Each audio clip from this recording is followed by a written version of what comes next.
The Galactic Council chamber erupted in chaos. Counselor Tazara slammed her tentacles against the crystal podium, sending ripples through the holographic displays showing the Xanthic fleet's advance. The massive screens cast an eerie red glow across the faces of 200 alien representatives. 15 systems lost in 6 days, she shouted over the panicked voices. Their bioships are consuming everything in their path, whole planets stripped bare.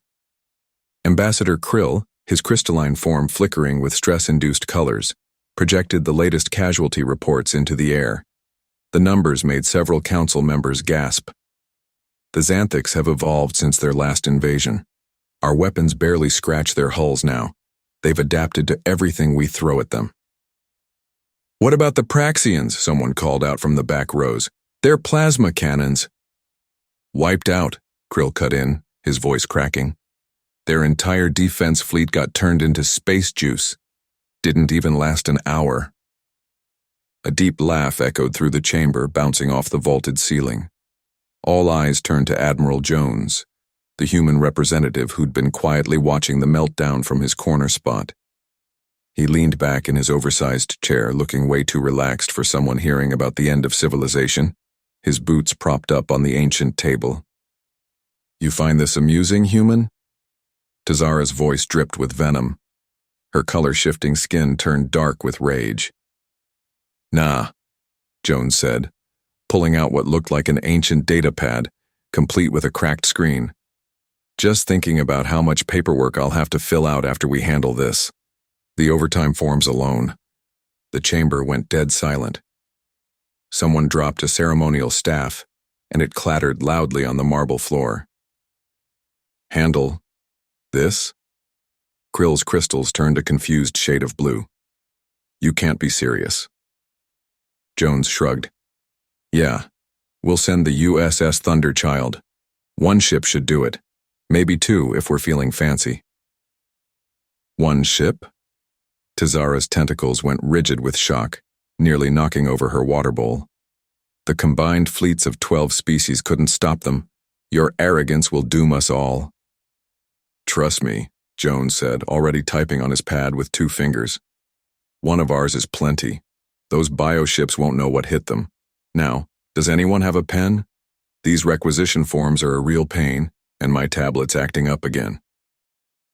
As the council chamber descended into uneasy murmurs, Admiral Jones simply smirked, making a few final notes on his worn-out tablet. The gathered species debated heatedly, their voices rising in frustration and disbelief. But as the human delegation left the chamber, a single transmission was already being sent. The USS Nemesis had its orders. The massive doors of the Council's war chamber parted with a resonant hum. All eyes, optical sensors, and sensory organs turned to watch the human delegation enter. Ambassador Marcus walked in first, followed by Captain Emma Walsh of the UHF Nemesis. The captain's boots clicked against the polished floor as she approached the central platform. Her crisp blue uniform stood out among the varied forms of the alien representatives. She carried herself with quiet confidence, shoulders squared and chin high. Ambassador Krill's crystalline form pulsed with confused colors. This is humanity's contribution to our defense? 1 ship? Captain Walsh stepped forward. The UHF Nemesis stands ready to assist the Council. Murmurs rippled through the chamber. A Praxian representative, General Vex, let out a bark of laughter that echoed off the vaulted ceiling. His armored exoskeleton clicked as he gestured at the holographic display showing the massive Xanthic fleet. 1 ship against thousands? The humans mock us in our hour of need. Vex's translator crackled with indignation. Tazara's tentacles writhed in frustration. Ambassador Marcus, surely there must be some mistake. We requested substantial military aid. The Xanthic swarm has already consumed 3 populated worlds in the past week alone. The Nemesis is more than capable, Captain Walsh began, but was cut off by another council member, a hovering cloud of ionized gas contained within an environmental field. We've lost entire battle groups. The being's words came through in bursts of static. What could 1 human vessel possibly accomplish? The chamber filled with voices of agreement. Some representatives didn't even try to hide their scoffs and dismissive gestures. Ambassador Marcus remained silent, letting the council members vent their disappointment and disbelief. "Our fastest ships can't even keep pace with their bioships," Krill added, his crystalline form now a deep blue of despair. "And you bring us one vessel?" Captain Walsh stood her ground, hands clasped behind her back, waiting for the noise to die down. When she spoke again, her voice carried clearly across the chamber despite its quiet tone. The Nemesis was specifically designed for this type of engagement. "Designed?" Tazara's translator barely caught her skeptical tone. "You knew about the Xanthics?" "No," Walsh replied, "but we knew something like them would eventually show up. That's why we built the Nemesis." The dismissive laughter that followed made even the chamber's environmental system seem to shudder. General Vex stepped down from his platform, his massive form towering over Walsh. "Your species has been in space for barely 2 centuries, he rumbled. "What could you possibly know about threats like the Xanthics? What could one ship do that our combined fleets cannot?" The council members voiced their agreement, their words overlapping in a cacophony of different languages and translation signals. The human delegation stood silent in the face of their scorn, neither arguing nor retreating. Tazara raised her tentacles for silence. "While we appreciate humanity's gesture," she said, choosing her words carefully, "surely you understand that this situation requires more than symbolic support. We need real military aid, not a token force." "The Nemesis is not a token," Ambassador Marcus finally spoke up. "It is exactly what you need." "What we need," Krill's crystalline form pulsed with irritation, "is a fleet, warships, weapons that can actually harm the Xanthics. Not one vessel, no matter how specialized you claim it to be." The chamber filled once again with sounds of agreement. Some representatives had already turned away, engaging in side conversations about requesting aid from other species. Others simply shook their heads or displayed their species' equivalent of dismissive gestures. Captain Walsh remained at attention, her expression neutral despite the obvious skepticism surrounding her.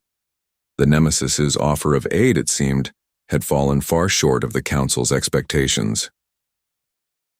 The laughter and ridicule from the council still echoed in Captain Walsh's ears as she took her place on the bridge of the UHF Nemesis. They didn't believe in the ship. They didn't believe in its crew. But as the vessel glided into the cold void, its systems humming with hidden power, Walsh knew the Xanthics were about to learn a lesson the galaxy would never forget.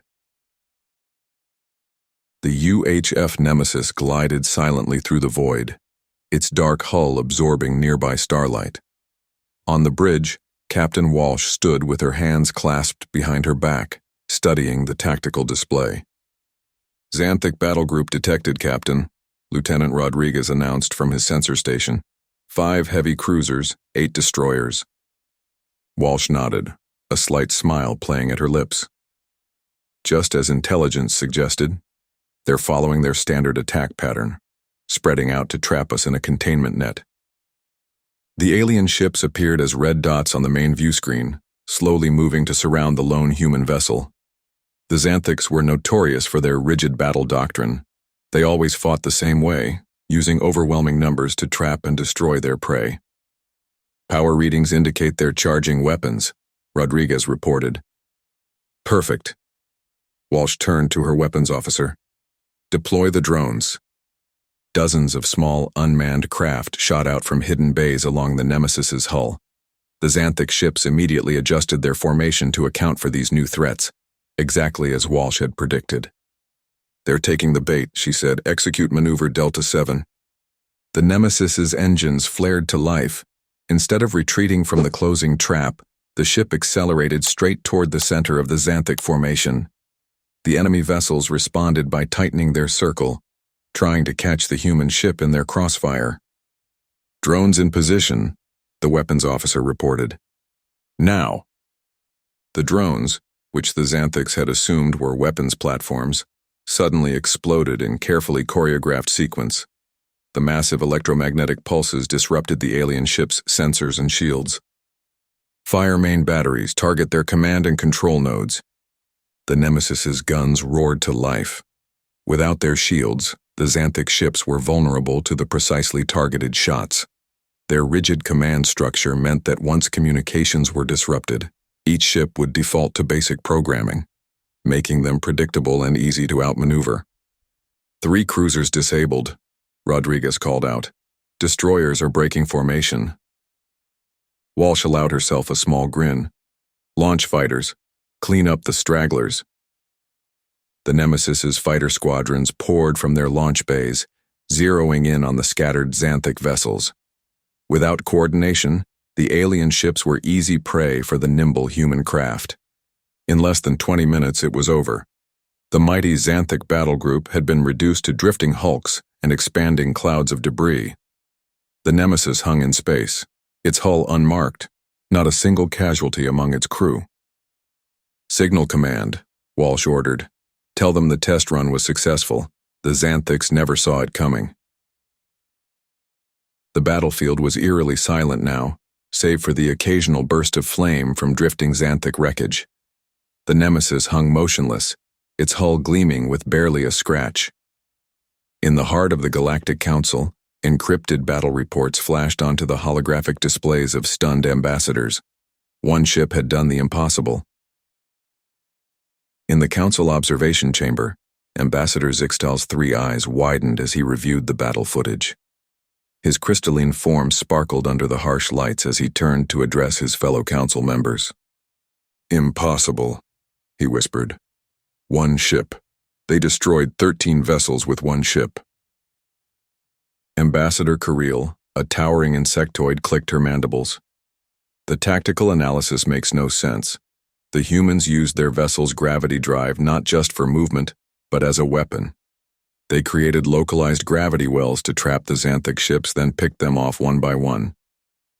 Their efficiency is disturbing, added Representative Mox, his gelatinous form rippling.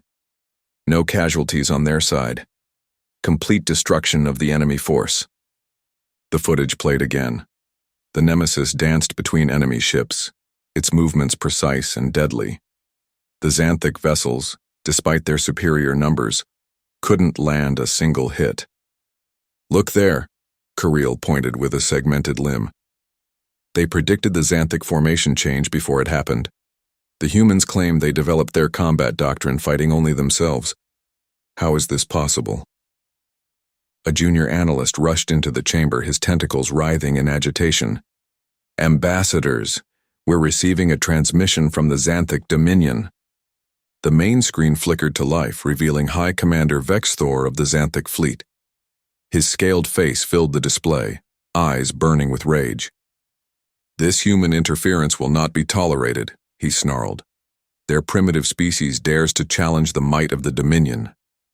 They hide behind tricks and cowardly tactics. Ambassador Zixtal stepped forward. High Commander, please consider. The Dominion has made its decision. Vexthor cut him off. The humans have revealed themselves as a threat to galactic order. We hereby declare full war against Earth and all human-controlled systems. Their extinction will serve as an example to all who oppose us. The transmission cut off abruptly, leaving the council chamber in stunned silence. A ripple of disbelief spread through the council chamber as the footage replayed, again and again. Some refused to accept what they saw. Others simply stared, stunned. But before anyone could process the implications, a transmission arrived from the Xanthic Dominion, and it wasn't a plea for peace. High Overlord Trazkar paced across the obsidian floor of his command center, his scaled tail lashing with barely contained fury. The holographic displays showed the devastating loss of his battle group, ships reduced to floating debris by a single human vessel. Unacceptable, he snarled, slamming his clawed fist onto the tactical console. They dare to mock the might of the Xanthic Dominion? His subordinates cowered as he turned his burning gaze upon them. The chamber's red lighting cast ominous shadows across his armored form. Deploy the 3rd Fleet, he ordered. All of it. I want every warship we have in that sector to converge on the human vessel. Surround them. Overwhelm them. Show them what true power looks like. The communications officer's fingers flew across his console. My lord, that's over 200 ships. Good. Trazkar's lips pulled back in a predatory smile. Let's see how their clever tactics fare against raw numbers. No more games. No more allowing them to choose the battlefield. We will crush them with overwhelming force.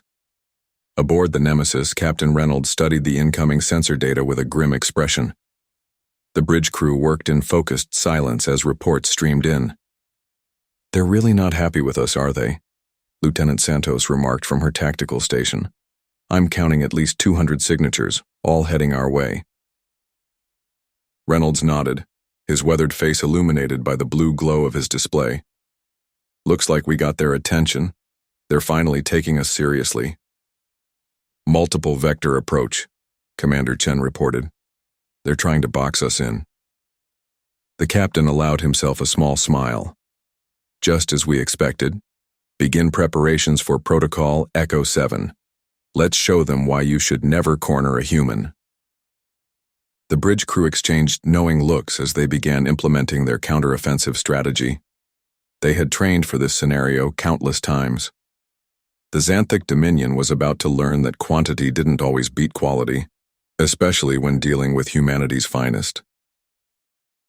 High Overlord Trazkar's order was carried out without hesitation. War drums echoed across the Xanthic Dominion as thousands of warships powered up for battle. The Nemesis had proven to be a problem. Now the Xanthics would respond in the only way they knew how: overwhelming force. Trazkar's massive fleet dropped out of hyperspace, their green-tinted ships gleaming against the backdrop of stars. 5,000 warships strong, they formed an attack wall that stretched for thousands of miles. Begin the assault, Trazkar ordered. Show these humans what real power looks like. Aboard the Nemesis, Captain Maya Rodriguez watched the enemy fleet appear on her tactical display. Her crew remained calm, despite being massively outnumbered. They're using standard Xanthic attack formations, her tactical officer reported, spreading wide to trap us. Maya smiled. Just as we expected. Deploy the mines. The Nemesis had spent the last few hours seeding the area with thousands of tiny devices that looked like space debris. As the Xanthic fleet advanced, these seemingly harmless objects sprang to life. Activating electromagnetic pulse network, the weapons officer announced. Waves of energy rippled through space. Hundreds of Xanthic ships suddenly lost power, their shields flickering and dying. The carefully arranged formation began breaking apart as ships tried to avoid colliding with their disabled allies. Phase 2, Maya ordered. Launch the decoys. Dozens of small drones shot out from the Nemesis, each projecting false sensor readings that made them appear as full-sized warships. The Xanthic fleet, already in disarray, scattered further as they tried to track multiple phantom targets. Their command and control is breaking down, the tactical officer reported with a grin. They can't tell which targets are real anymore. Maya nodded. Time for Phase 3. Release the virus.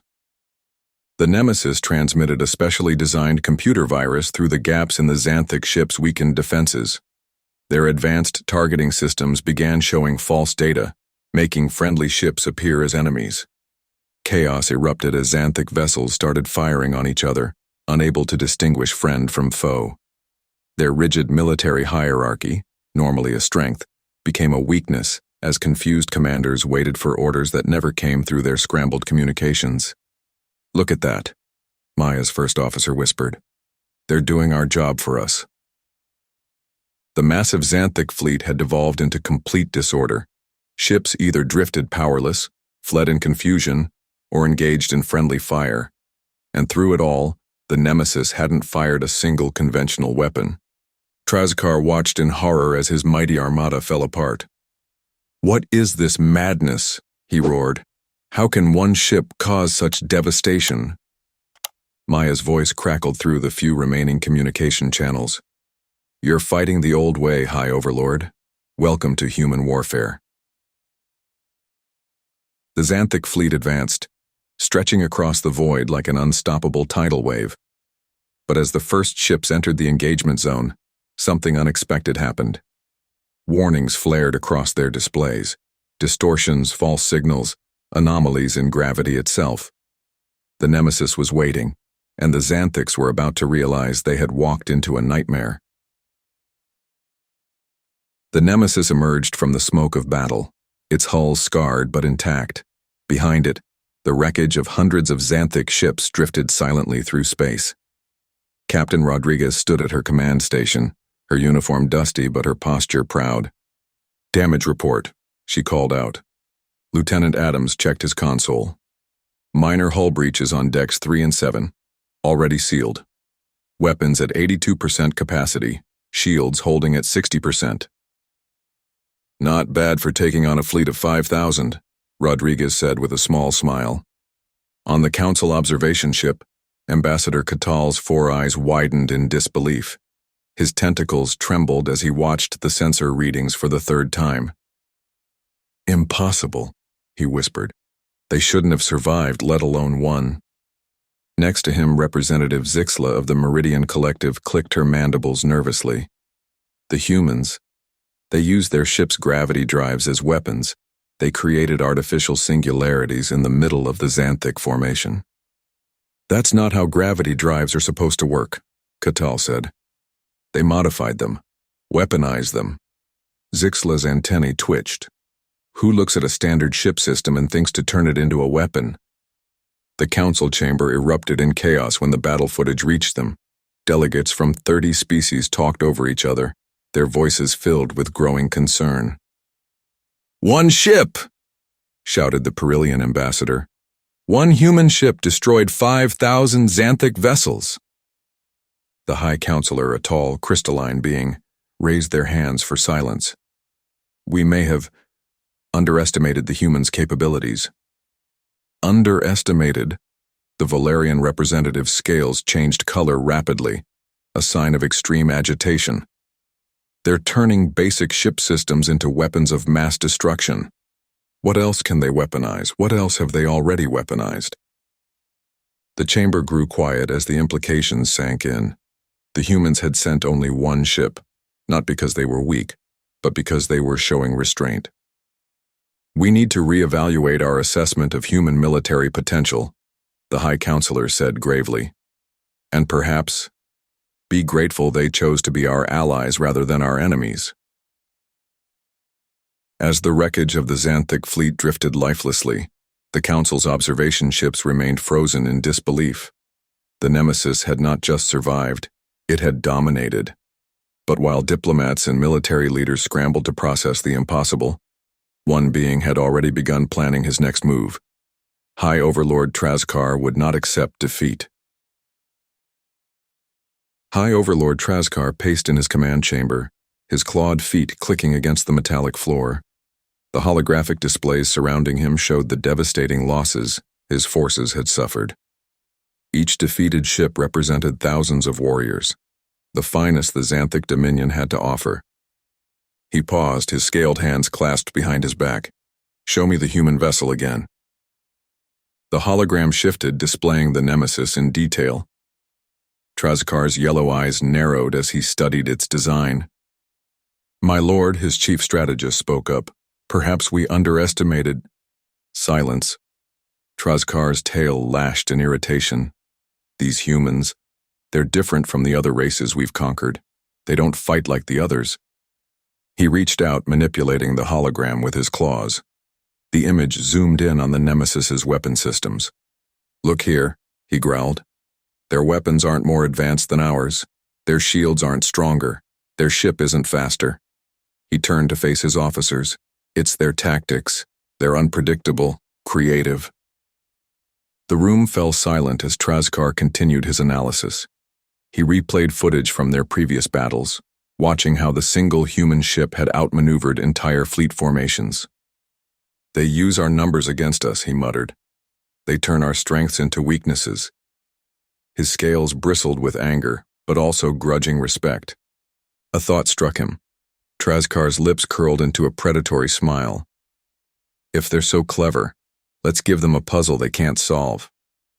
He pulled up a star chart, his claws tapping specific points. Here, here, and here. We'll position our forces in these systems. His tail swished with excitement. We'll make them think they've found another easy target. His officers leaned forward as he outlined his plan. The trap would use the humans' own tactics against them. Their love of unconventional warfare, their tendency to strike where least expected. When they think they're springing their own surprise, Trazkar said, we'll spring ours. The corridors of Trazkar's war chamber were filled with the sound of clawed feet and hushed voices. His officers awaited his orders, uncertain of his mood. He had studied the battle reports meticulously. If brute force had failed, then the humans needed to be lured into a trap of their own making. Trazkar watched with satisfaction as his fleet emerged from their hidden positions behind the asteroid field.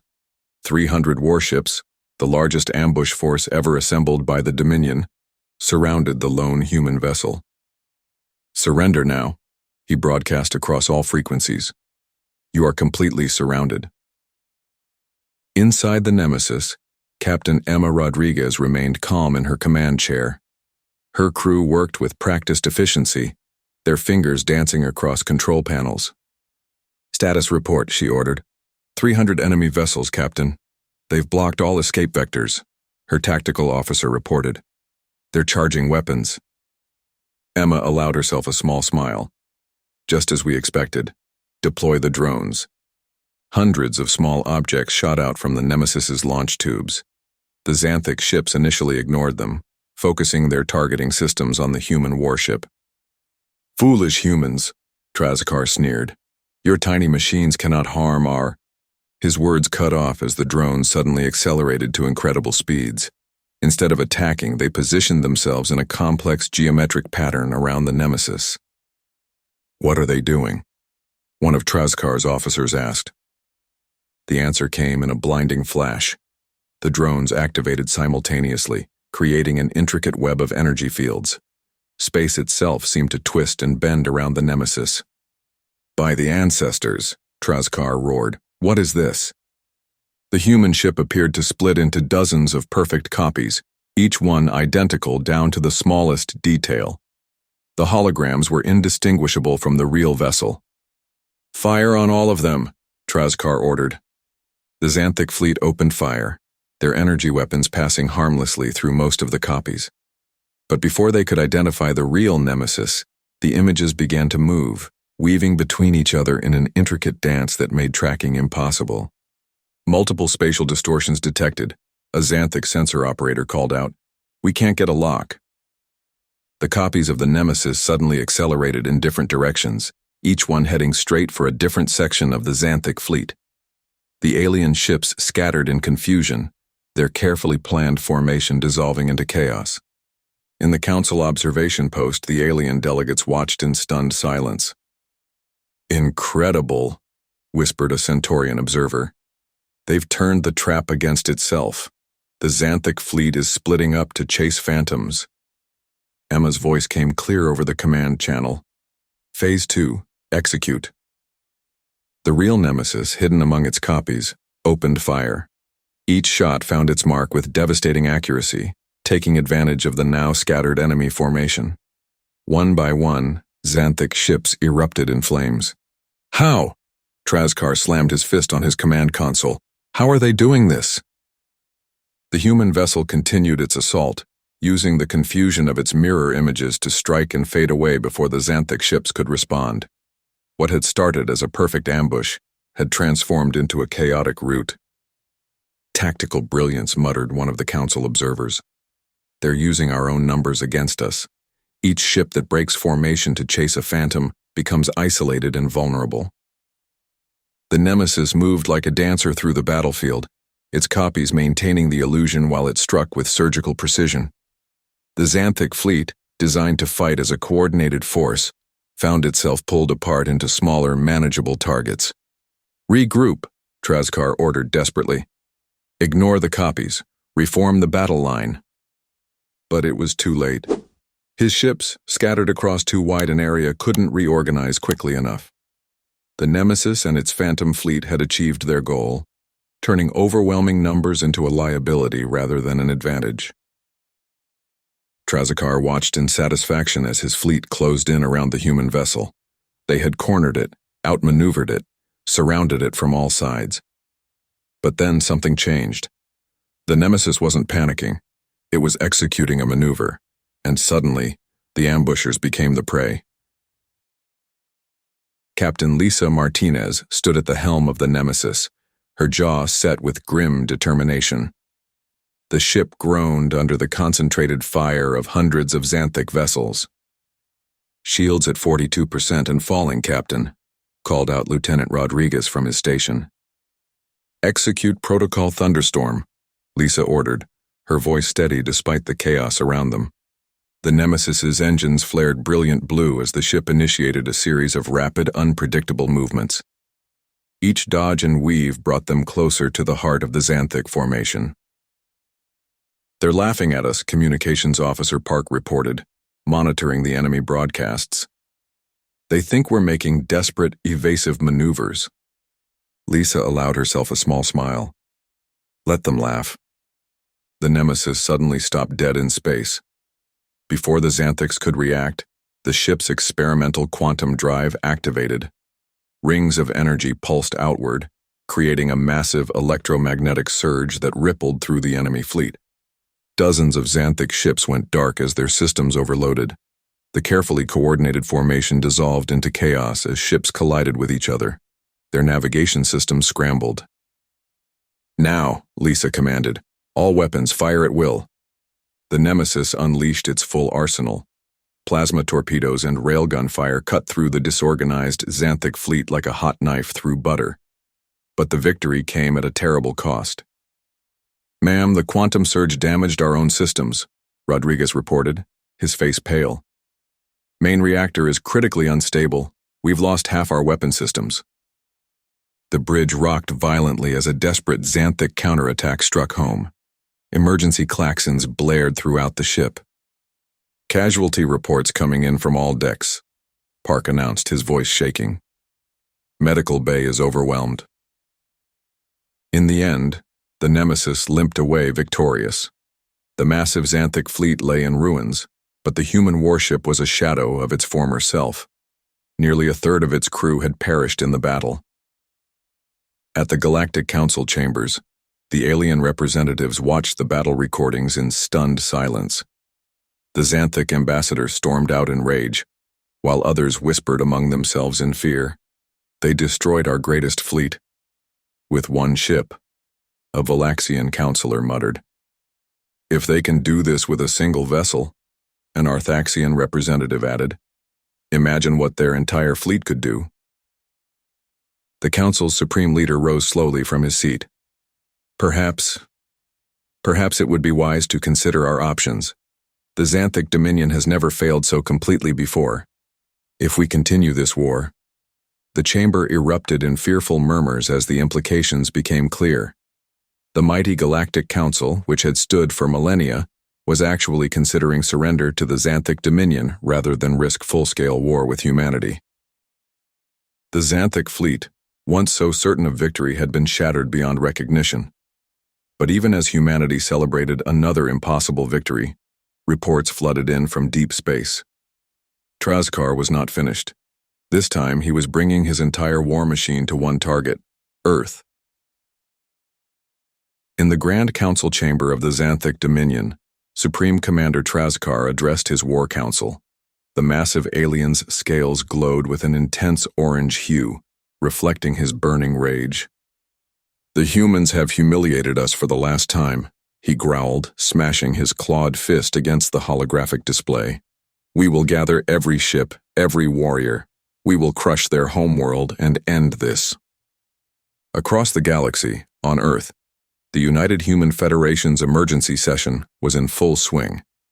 The massive screen showed the approaching Xanthic Armada, thousands of warships strong. Admiral James Cooper faced the assembled leaders, his weathered face illuminated by the tactical displays. "The Xanthic are throwing everything they have at us. Their entire fleet is converging on Earth."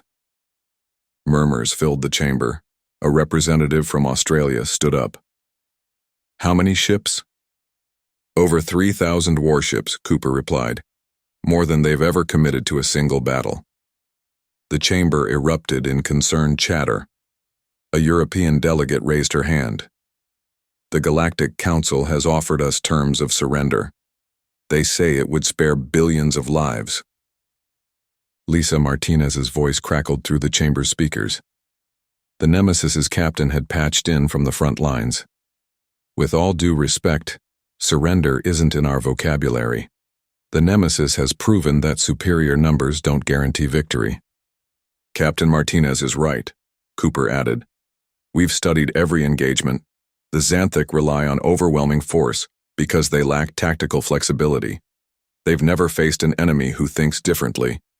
The UHF president stood up, silencing the chamber. The Xanthic believe they can break us with this show of force.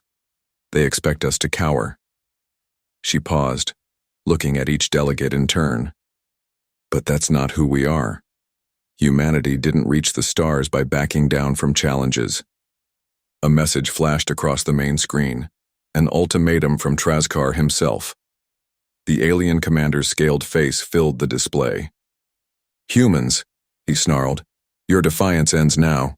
Surrender and submit to Xanthic rule, or we will reduce your world to ash. The president stepped forward, her voice unwavering. Supreme Commander, throughout history, humanity has faced threats like yours. Those who thought they could break our spirit through fear. They all learned the same lesson. Humans don't break. We adapt. We overcome. We survive. Trazkar's scales flared red with fury. Then you choose extinction. No, the president replied. We choose to fight. And we will show you why that was always your worst nightmare. The transmission cut off. In the silence that followed, the chamber's mood had changed. Fear gave way to determination. The president turned to Admiral Cooper. Deploy the fleet. All of it. Show them what happens when humanity stops holding back. Cooper nodded, a hint of a smile on his face. Yes, Madam President. They wanted our attention. Now they have it. The United Human Federation's war room was filled with tense discussions and rapid preparations. They had faced the Xanthics before, but never at this scale. The entire Dominion fleet was coming, and so, humanity did what it always did best. They prepared for war. Captain Jane Miller stood at the command center of Nemesis, her weathered face illuminated by the soft blue glow of tactical displays. Earth's familiar shape filled the main view screen, a beautiful blue marble that now needed their protection more than ever. Status report, she called out, her voice steady despite the weight of responsibility. Lieutenant Rodriguez looked up from his station. The orbital defense grid is at full power, Captain. All civilian ships have been evacuated to the designated safe zones behind Mars. Miller nodded, studying the intricate web of defensive positions they'd established throughout the solar system. Hundreds of automated drones patrolled the outer reaches, while makeshift minefields protected the inner planets. It wasn't pretty, but it was clever, just like everything else humanity had done in this war. Commander Walsh, how are our surprise packages coming along? She asked. Walsh grinned from his engineering station. The asteroids are rigged and ready, Captain. Those Xanthic won't know what hit them when they trigger the gravity wells. The bridge crew worked with practiced efficiency, each person knowing their role in the complex defense plan. They'd transformed the entire solar system into one giant trap, using everything from Jupiter's radiation belts to Venus's corrosive atmosphere as weapons. Message from Earth Defense Command, announced Communications Officer Park. The ground-based ion cannons are fully charged and targeting systems are green. Miller allowed herself a small smile. The Xanthic expected to find a vulnerable planet defended by a single warship. Instead, they'd encounter a fortress system bristling with improvised weapons and unconventional tactics. Long-range sensors picking up multiple signatures, Rodriguez reported suddenly. Mass readings consistent with Xanthic warships. They're entering the Kuiper Belt now. The massive holographic display at the center of the bridge updated, showing hundreds of red dots approaching from multiple vectors. The Xanthic fleet was larger than anything they'd faced before, a literal armada of destruction heading straight for Earth. All stations, battle positions, Miller ordered. Send the alert to all defense platforms. This is what we've prepared for. The crew responded with crisp acknowledgments as warning klaxons sounded throughout the ship. Across the solar system, automated systems activated and defense platforms powered up. Earth's last stand was about to begin. Multiple jump signatures detected, Rodriguez called out. The Xanthic fleet is beginning their advance into the solar system proper. Miller watched as the enemy fleet materialized in real space, their ships spreading out in an attack formation that would have overwhelmed any conventional defense. But humanity had long since abandoned conventional tactics. They're right on schedule, Miller said quietly. Now let's show them why you should never corner a human. The Xanthic fleet moved deeper into human space, unaware that every inch of territory they crossed had been carefully prepared for their arrival. The trap was set. The battle for Earth was about to begin. Every weapon, every defensive system, every hidden contingency across the Sol system had been activated. Humanity had spent decades preparing for this moment, and as the first Xanthic ships breached the outer perimeter, the final battle for Earth had begun.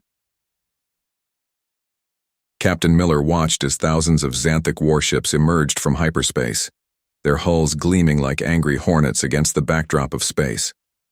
The largest fleet ever assembled in galactic history stretched as far as sensors could detect. 10,000 vessels detected, Captain, Lieutenant Torres reported, his fingers dancing across the tactical console. They're forming attack formations. Jane's jaw tightened. Just as we expected. Begin Operation Thunderstrike. The Nemesis, positioned between Earth and the incoming armada, looked impossibly small against the vast enemy force. Council observers, watching from their safe distance, muttered about humanity's foolishness in facing such overwhelming odds. Enemy fleet launching fighters, Torres announced. First wave approaching. Let them come, Jane said quietly.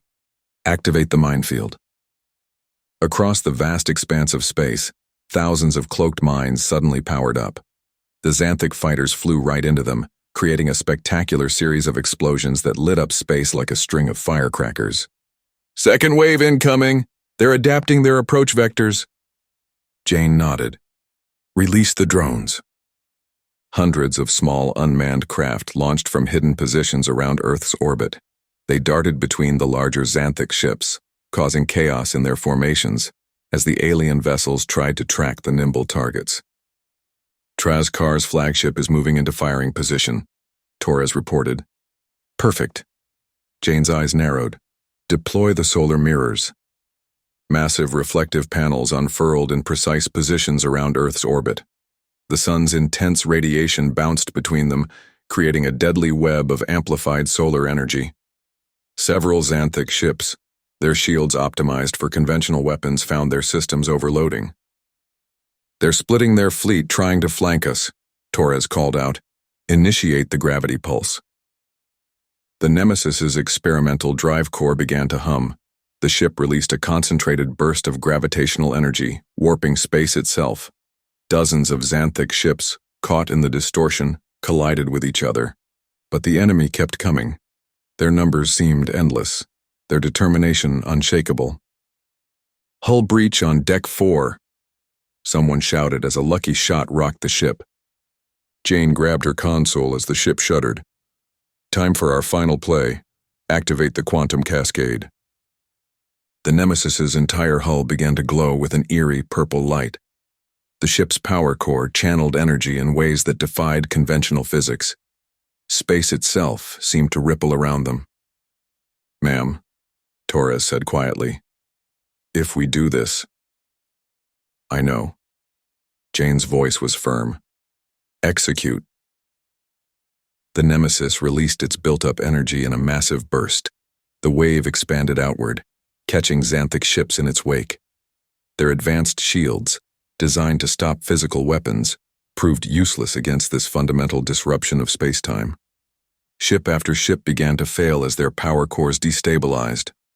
The mighty Xanthic fleet, pride of the Dominion, started to break apart from the inside out. The first wave of the Xanthic assault had been repelled, but the battle was far from over. With every moment, more enemy ships poured into the system, determined to overwhelm Earth's defenses. But humanity had not yet played its final hand. The Nemesis, positioned between Earth and the incoming armada, hung motionless in space. Captain Miller's plan was already in motion. "All ships report ready," Torres announced. Behind the Nemesis, a modest fleet of 300 human vessels waited in formation. "Send the signal," Miller ordered. Throughout the Sol system, thousands of automated defense platforms suddenly powered up. They had been hidden in plain sight, disguised as asteroids, space debris, and derelict ships. Each platform housed devastating weaponry that humanity had kept secret until now. The Xanthic fleet pressed forward, their energy weapons charging. "They're preparing to fire," Torres reported. Miller allowed herself a small smile. "Activate the gravity nets." Hundreds of specially designed satellites activated simultaneously, creating overlapping fields of artificial gravity. The Xanthic ships, caught unprepared, found their carefully planned formations disrupted as invisible forces pulled and pushed their vessels in different directions. "Phase 2, Miller commanded. The defense platforms opened fire. Thousands of mass driver rounds streaked across space, each precisely calculated to take advantage of the gravitational chaos. Xanthic shields, designed to stop energy weapons, proved far less effective against simple kinetic impacts. Ships began exploding throughout the enemy fleet.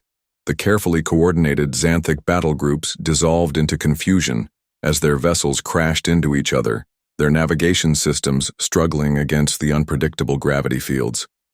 "They're trying to regroup," Torres reported. "Their flagship is signaling for a tactical retreat. Now we show them why you don't threaten Earth. All ships, execute attack pattern Delta. Release the drones." From the human fleet, tens of thousands of small unmanned craft launched. Each carried a single antimatter warhead. The drones darted through the chaos of battle, their AI targeting systems identifying the weak points in Xanthic ship designs. The enemy fleet's attempts to retreat turned into panic as explosions rippled through their ranks. Their once mighty armada broke apart into smaller groups, each trying to escape the killing field that Sol system had become. "Enemy fleet is in full retreat," Torres announced. 70% of their forces have been destroyed or disabled. The remaining Xanthic ships fled in disarray, leaving behind a graveyard of twisted metal and floating debris. Humanity's single greatest defensive battle had lasted less than an hour. "Send word to the Council," Miller ordered. "The Xanthic threat has been neutralized. Earth stands ready to help rebuild." The once mighty Xanthic fleet was reduced to scattered remnants, retreating in every direction. Their war machine was broken, their power shattered. And aboard the last surviving Xanthic warship, Trazkar stood alone, awaiting the inevitable. The last Xanthic warship, the Dominion's Pride, drifted powerless among the wreckage of its once mighty fleet. Emergency lights flickered through its viewport windows as internal systems failed one by one. On its bridge, Supreme Commander Trazkar gripped his command throne. His violet scales had lost their shine, dulled by exhaustion and defeat. Around him, his bridge crew lay dead or dying. "Sir," his last surviving officer wheezed, "the humans are boarding." Trazkar rose to his full height, nearly 9 feet tall. He grabbed his ceremonial blade from its mount on the wall. The weapon had been in his family for generations, passed down through a line of warriors who had never known defeat. "Let them come," he snarled. The sound of cutting torches echoed through the corridors. Trazkar waited, his blade ready. The bridge doors exploded inward in a shower of sparks. Human Marines in powered armor stormed through the smoke. "Surrender!" their leader shouted through external speakers. Trazkar answered with action. He hurled himself at the Marines with shocking speed, his blade singing through the air. The first Marine barely managed to dodge, the ancient weapon leaving a deep gouge in his armor. "Hold your fire!" the Marine leader ordered as Trazkar attacked again. He's mine. The Marine leader stepped forward, drawing a combat knife. Trazkar hissed in contempt. You dare face me with such a tiny blade? It'll be enough, the Marine answered. They clashed in the center of the bridge. Trazkar's superior strength and reach gave him the advantage, but the Marine's powered armor made up the difference. Their weapons sparked off each other as they fought. You destroyed my fleet, Trazkar spat between strikes. Humiliated my people. You started this war, the Marine countered, deflecting a blow. We finished it. Trazkar's next attack overextended him. The Marine ducked under the swing and drove his knife deep into the alien commander's side. Trazkar roared in pain but didn't fall. Even now you show your barbarism, Trazkar gasped, purple blood seeping from his wound. Fighting with machines instead of true strength. No, the Marine replied. We fight with everything we have. That's what you never understood. The fight ended quickly after that. Wounded and weakening, Trazkar's strikes grew slower. The Marine caught his blade arm and with one sharp twist, disarmed him. The ancient weapon clattered to the deck. Trazkar fell to his knees, breathing heavily. He looked up at the Marine with hatred in his eyes. Finish it, human. The Marine raised his knife. For all the lives you took, this is justice. The blade fell. Trazkar's defeat marked the end of an era, but for the Galactic Council, it was the beginning of something new. As the chamber filled with hushed voices and uneasy glances, one thing was clear. Humanity was no longer a minor player in galactic politics. They were the ones calling the shots now. In the grand chamber of the Galactic Council, representatives from 100 species sat in stunned silence. The massive holographic display showed the devastating aftermath of humanity's victory, the scattered remains of the mighty Xanthic fleet drifting through space like cosmic debris. High Counselor Zixtal, his crystalline form dimmed with worry, addressed the assembly. We were wrong. Catastrophically wrong. Murmurs rippled through the chamber. The Aldarian delegate, her feathers ruffled, stood up. One ship. They did this with one ship. Not just any ship. The Merkin representative growled, his fur standing on end. They knew exactly what they were doing when they sent the Nemesis. They were showing us mercy by only sending one. The hologram shifted to footage of the Nemesis in action. The human warship moved with impossible grace, its tactics defying conventional space combat doctrine. Each maneuver demonstrated levels of technological advancement that made the Council's finest ships look primitive. Their weapons. A Volturian scientist spoke up, her voice trembling. The way they bent space itself. We thought we understood warfare. We thought we knew what power was. High Counselor Zixtal raised all four hands for silence. Fellow members, we face a choice. Our assumptions about humanity were not just incorrect. They were dangerously naive. We dismissed them as primitive. We mocked their offer of aid. He paused, his crystalline structure flickering with shame. We almost surrendered to the Xanthic rather than trust in human capabilities. The Jurian ambassador, whose species had long prided themselves on their military might, stood slowly. The humans could have conquered us at any time.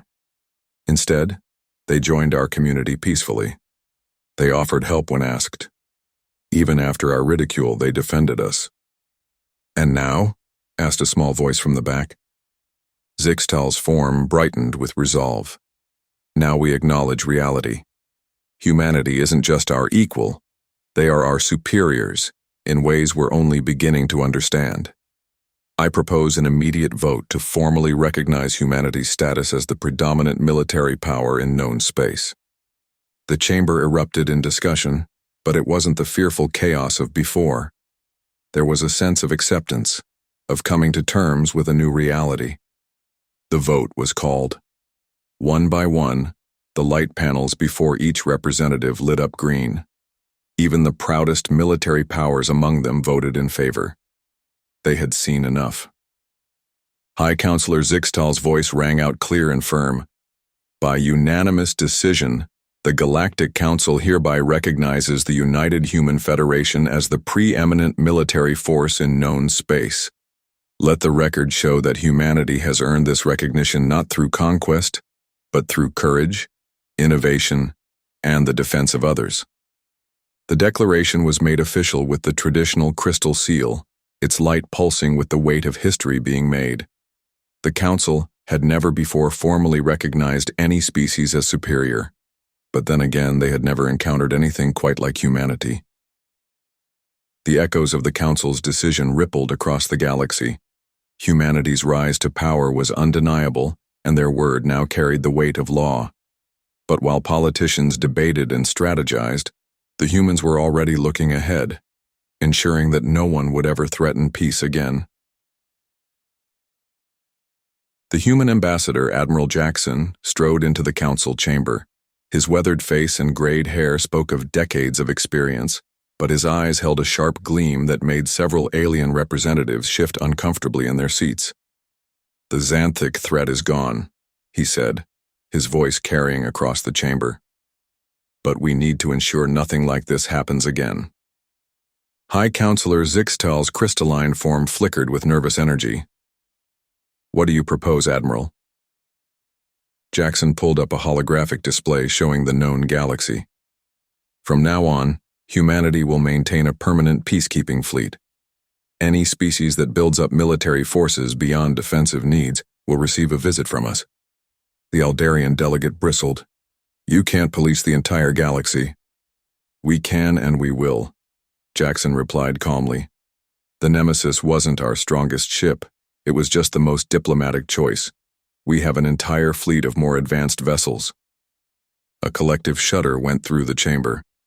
The Merkin representative's tail twitched anxiously. "You're saying you held back?" "Significantly." Jackson's face softened. "We don't want to rule or control. We want peace. But we'll enforce it if necessary."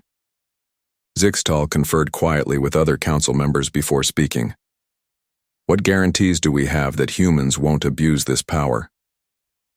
"You've seen how we fight when provoked," Jackson said, "but you've also seen our restraint.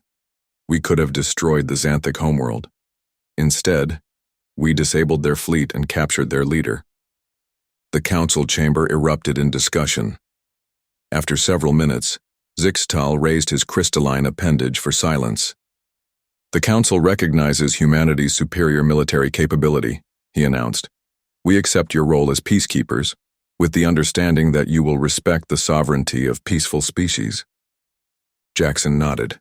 "That's all we ask. Peace through strength, but strength used wisely." The new balance of power was set. The galaxy would know peace, guaranteed by the species that had proven itself both the most powerful and the most restrained. The galaxy had changed forever. The Nemesis, once seen as an anomaly, had become a legend. And across the stars, whispers spread among every species, from the oldest empires to the smallest colonies. Never underestimate the humans.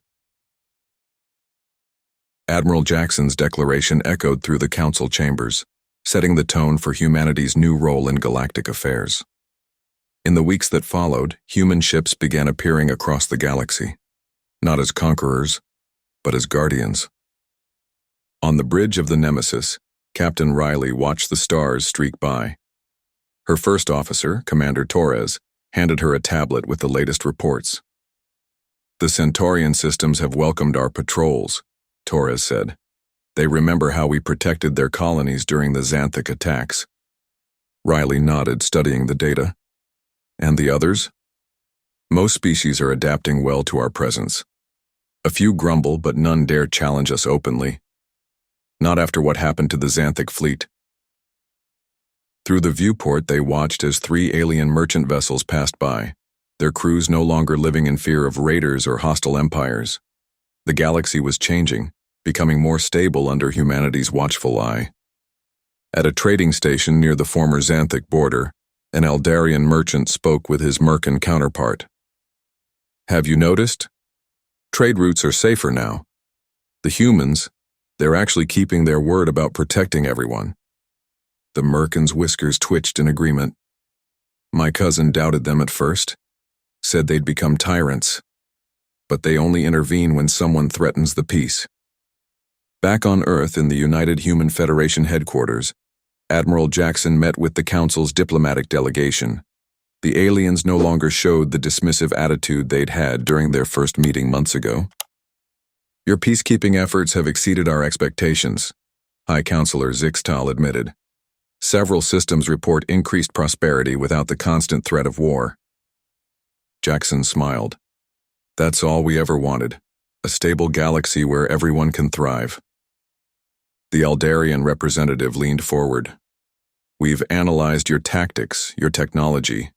Even now, we don't fully understand how you achieved such superiority.